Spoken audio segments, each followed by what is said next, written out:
Hello friends, welcome to Manohar classes. दोस्तों, हम लोग सेशन के अंतर्गत संविधान को पढ़ रहे हैं और पिछली वीडियो में हम लोग पढ़े हैं उपराष्ट्रपति को। उपराष्ट्रपति के बारे में जितने भी उनका चुनाव होता है, उपराष्ट्रपति का पद होता है, उपराष्ट्रपति का क्या कार्य है, उसको शपथ कौन दिलाता है, सबको हम लोग क्लियर पढ़ चुके थे, ठीक ना। आइए इस वीडियो में उससे आगे की चर्चाएँ करेंगे। पिछली वीडियो में हम लोग अनुच्छेद 69 तक पढ़े हैं, है ना। अनुच्छेद 69 के अंदर उपराष्ट्रपति का शपथ था, यही था ना। आप लोग बताइए, उपराष्ट्रपति को शपथ कौन दिलाता है? राष्ट्रपति दिलाता है ना। अच्छी बात है। तो पीछे चीज़ को आप लोग रिवाइज करते रहिए। चलिए कुछ हम पूछ लेते हैं आप लोग से, उपराष्ट्रपति का बात आया है तो, ठीक ना। आप लोग बताइए कि उपराष्ट्रपति किसका अध्यक्ष होता है? राज्यसभा का प्रमुख अध्यक्ष या प्रमुख सभापति होता है राज्यसभा का, है ना। उपराष्ट्रपति का चुनाव किस लिए किया जाता है?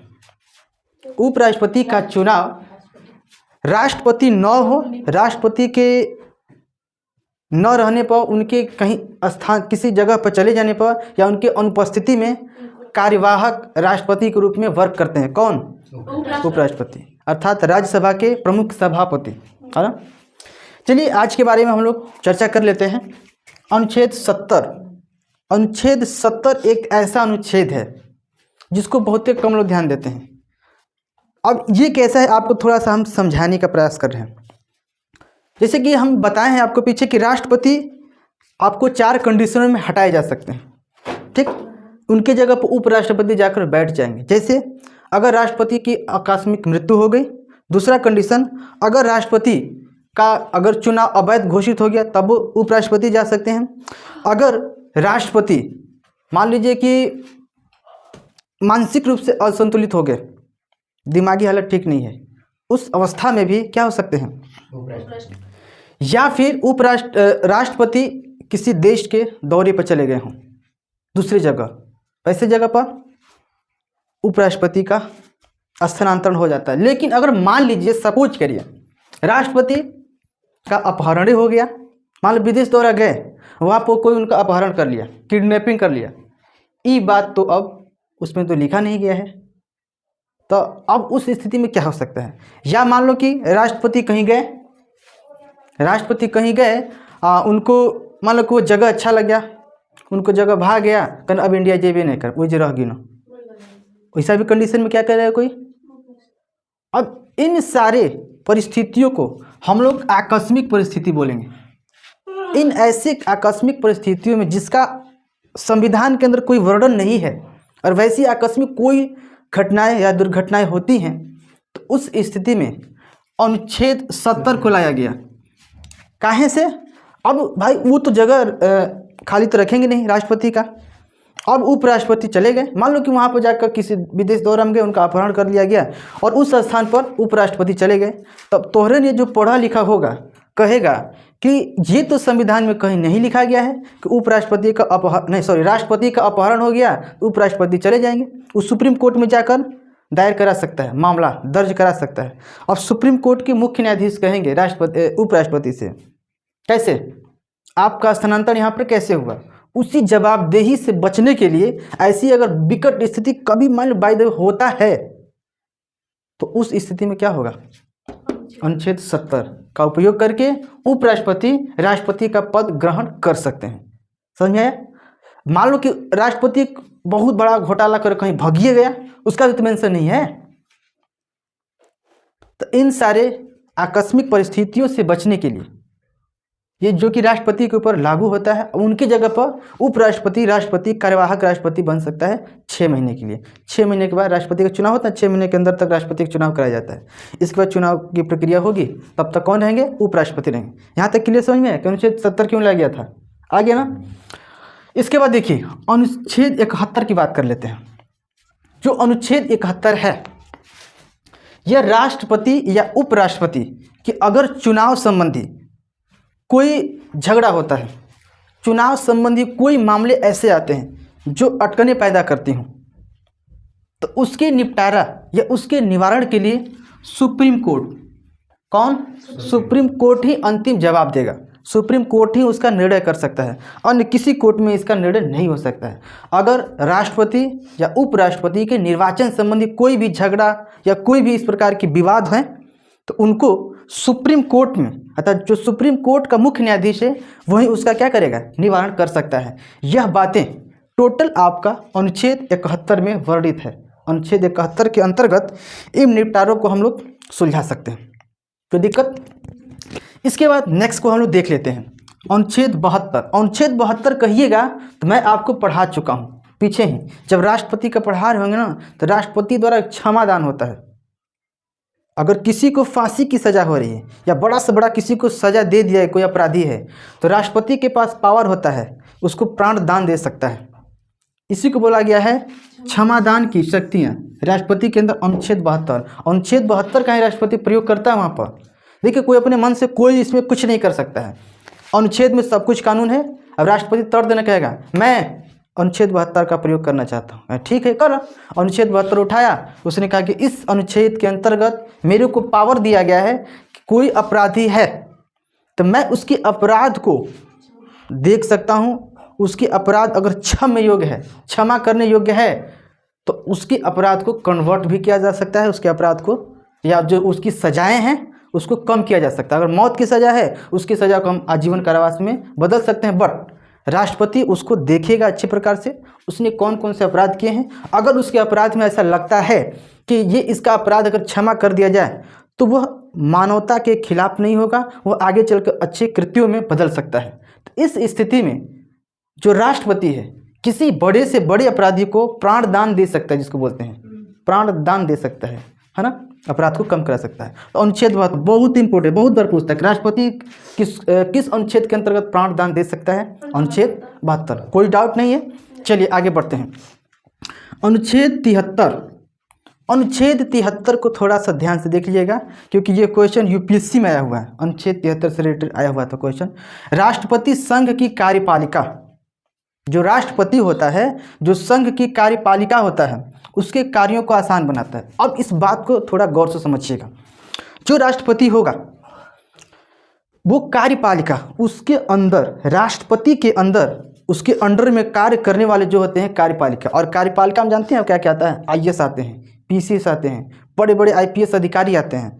वो राष्ट्रपति के अंदर डीएम एक आईएएस अधिकारी होता है। कोई नेता नहीं होना डीएम, नेता चुनाव नहीं होना डीएम को, ये आईएएस पीसीएस अधिकारी होते हैं वो लोग, डीएम। अब डीएम को ये पूरा अधिकार है कि राष्ट्रपति से डायरेक्ट कनेक्टेड हो सकता है। राज्य में है तो डायरेक्ट राज्यपाल से कनेक्टेड हो सकता है। राज्यपाल से अपनी जो भी समस्याएं हैं, जो भी जिला से संबंधित प्रशासनिक समस्याएं हैं, वह डायरेक्टली राज्यपाल को बता सकता है। राज्य का राष्ट्रपति कौन होता है, राज्यपाल होता है, और जिला का राष्ट्रपति डीएम होता है। समझ लिया, बिना डीएम के आदेश से प्रधानमंत्री भी यहाँ पैर नहीं रख सकते हैं। अगर कैमूर जिला में अगर प्रधानमंत्री को पांव रखना होगा ना तो डीएम से आदेश लेना पड़ेगा। डीएम एसपी जब तक पुलिस प्रोटेक्शन नहीं देंगे तब तक यहाँ नहीं आ सकते। कैमूर में कई बार डीएम मना कर दिया है, सर मैं आपका इतना बड़ा काफिला, इतना बड़ा भारी भरकम प्रशासनिक व्यवस्था मैं नहीं दे सकता हूँ। बहुत जब बड़े बड़े नेता आते हैं तो पहले डीएम से ही तो लेंगे यहाँ से कि इस जिले में ऐसे करना, तो वहाँ की प्रशासनिक व्यवस्था कौन देगा। तो प्रधानमंत्री जब यहाँ आए थे ना तो अपना स्पेशल व्यवस्था बाहर से फोर्स लेकर आए थे, बाहर से फोर्स मंगाया गया था। कैमूर के पुलिस से नहीं होता काम, बाहर से सब आए थे। अब बाहर से कुल आने से कमांडर जितने मैंने स्पेशल फोर्स वाले आए होते, ऐसे थोड़ी। वैसे भी कैमूर तुम्हारा बदनाम क्षेत्र, नक्सली एरिया वाला क्षेत्र है। कैमूर नक्सली क्षेत्र है। आज जीडी का कब फार्म भरिएगा आप लोग ना, नक्सली एरिया में इसका रिजल्ट देता है, कम पर देता है। यहाँ का रिजल्ट कम पर उठाता है। कैमूर का नक्सलवादी क्षेत्र है, कैमूर नक्सलवादी उग्रवादी क्षेत्र है। पहले यहाँ बहुत ज़्यादा चोर डकैत होते थे ना, इसलिए कैमूर को आज भी देखवा ना तो नक्सली क्षेत्र में डालता है आज भी कैमूर को। इसलिए जीडी का यहाँ भी रिजल्ट कम में पे उठा लेता है, कम पे उठाता है। मार्जिंग होता है, जो नक्सल एरिया क्षेत्र है ना उसका मार्जिंग करता है कम नंबर इसे करता है, आपको जानना चाहिए। देखो, तो जो राष्ट्रपति होता है, कार्यपालिका आईएएस पीसीएस जो भी बड़े बड़े कर्मचारी, बड़े बड़े जो पद पर रहने वाले हैं, जो सरकारी कर्मचारी हैं, वो किसके अंतर्गत आते हैं, राष्ट्रपति। राष्ट्रपति उनको आदेशित करता है किसी भी वर्क को करने के लिए। वो उनके कार्यों को सहूलियत दे सकता है। अगर उनको किसी भी तरीके से वर्क करना है तो राष्ट्रपति डायरेक्टली उनको कह सकता है। राष्ट्रपति के अंदर वो लोग कार्य करते हैं। अर्थात उनके कार्यों को आसान बनाना हो या उनके कार्यों को जैसे उनको कोई वर्क देना हो राष्ट्रपति द्वारा, जैसे प्रशासन, भाई राष्ट्रपति क्या दे सकता है, प्रधानमंत्री नहीं है, राष्ट्रपति प्रशासनिक वाला चीज़ है, फोर्स के बारे में, कोई प्रशासनिक व्यवस्था के बारे में कह सकता है, वहाँ की शांति व्यवस्था ढंग बनाने के लिए कह सकता है, उस जिले के अंदर पुलिस फोर्स प्रोटेक्शन के बारे में कह सकता है, आम जनता का कैसे प्रोटेक्शन, उस बारे में बातें कह सकता है।